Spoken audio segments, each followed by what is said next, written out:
What bourbon or whiskey should you be drinking? Well, hopefully it's one of the fantastic companies that we had represented this weekend at the Dallas Whiskey Riot. Finally recovered over the weekend, got some chores done, so I thought I would sit down and just kind of go over just kind of real quick brief of what we went through this weekend, what we saw, who all we got to meet. If you're unfamiliar with the Whiskey Riot, you need to look it up. It was a fun evening. Unfortunately, it only lasted 3 hours. It's probably a good thing because by the end of the evening, I think everybody was ready to hit the bed. But it was a good time, all in all. I did not get a chance to visit with all of the distillers that were present this evening. I will include a list of all the vendors and distillers that were there so that you can kind of see what showed up. So that if the Whiskey Riot does come to your area, you need to check it out. The list will probably change, but who knows. The big thing that I wanted to look at, I knew that there was going to be a lot of Texas representation at this one, obviously being in Dallas. And so I had a list of the ones that I wanted to go see. I did hit most of them, although there were a few that I didn't get a chance to test and visit with. So I just kind of want to go down a list of the ones that were there that I got a chance to sample. 1693 out of Fredericksburg, got a chance to sample a couple of their products. I definitely want to go back and spend a little more time with them because they do have quite a few different versions and only had a few on hand. So I want to see what I can find from them and spend a little bit more time. I will be doing all of these. I will be doing later on in longer form videos to a YouTube channel that I'm started. So I'll link to that as well. I've only got one video posted, but I'm just, this is all new for me. So I'm just kind of trying to get some things out there. Natterjack. Natterjack is out of Ireland. If you've never tried them, give them a shot. They've only got 2 options that are out there right now, and both of them were amazing. It kind of bridges that gap between bourbon and like a single malt. Very, very interesting. I loved it. Of course, Barrel knocked it out of the park. They had 6 different varieties of their line, and every one of them was amazing. If you've not tried Barrel, I highly recommend it. It's just an amazing pour. Along that same line, Foregate, holy moly. Foregate was my all-time favorite of the entire evening. Of course, most expensive one out there. Apparently I've got good taste, but everything they had was great. Redwood Empire, another one that just taste after taste after taste was just better and better and better. And very, very reasonably priced. So if you find Redwood Empire and they're in your area, you got to buy a bottle. I don't care which one it is. It doesn't matter. Every one I tried was great. A couple of new ones. 2XO, I was unfamiliar with them. Tried them. Very, very good. They're kind of in that mid-range, that like 60, 70, and they get a little bit higher. But definitely a very good product. Definitely worth looking at.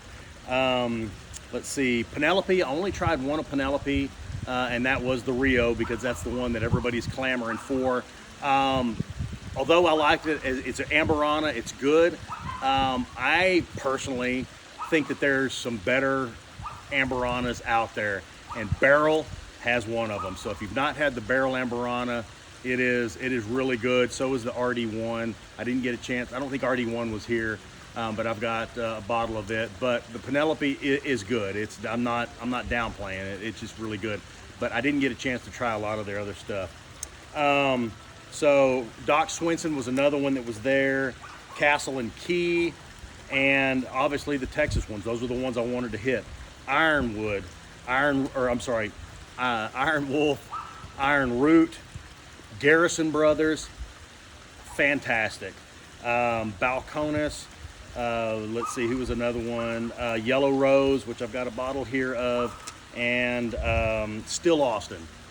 Again, all of them were very good. Definitely worth looking into and trying something.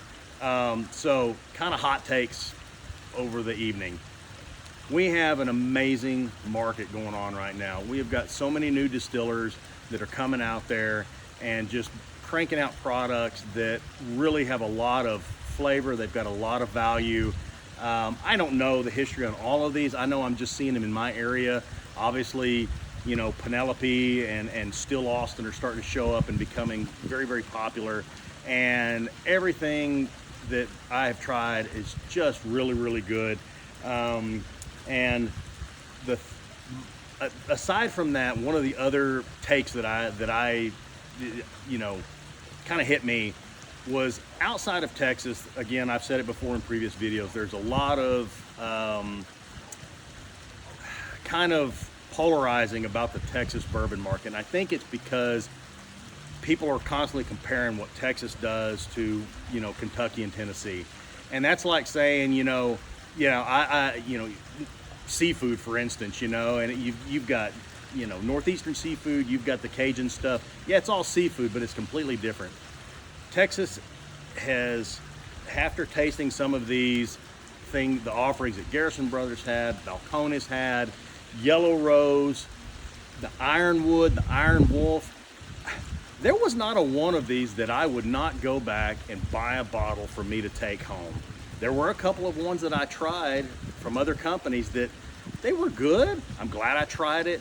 I probably wouldn't buy a bottle of them, but every Texas distiller that I tried, I would go back and buy a bottle. I have bought some. I will be doing some more in-depth reviews on them. And if you've not spent some time, and if you can't get them in your area, try to see if you can find them. I think they are well worth a visit. Balcones single malts are amazing. Again, they're bridging that gap between the bourbons and your traditional Irish or Scottish single malts. Very, very unique. Just really, really good. And of course, Garrison Brothers, their stuff is just, I don't know, it's kind of a different level. But again, you're going to pay for that. It's not you're not going to pick up a bottle for 50 bucks. They're very high end. But I will say this, the one interesting thing of the night that just, and I knew these guys were going to be there, and I wanted to try it because the idea of it just sounded so unique. And that's what I like, is trying different things that I'm unfamiliar. And those are the guys at JT Mellick. JT Mellick is out of Louisiana, and they are making a rice bourbon. Yes, rice. I couldn't even get my brother-in-law to try it. He's like, I've had sake, I don't like it. I'm telling you, if you can find JT Mellick in your area, it is worth picking up a bottle. I was so blown away and was so surprised at what the flavor was, and they had a line and people were lining up trying it. So anyway, if I will have some links to all of these down below. I'll have a list of the vendors that were there in the comments as well, and I'll have a link to my YouTube channel. So you guys stay tuned. I'm going to start going through some of the things that I've gotten, and we'll start doing some longer form reviews. And but you know, as anyway, reach out there, drink what you like, and you know, find that bourbon, and you know, give some of these smaller companies a try, because there's some small companies that are producing some great stuff.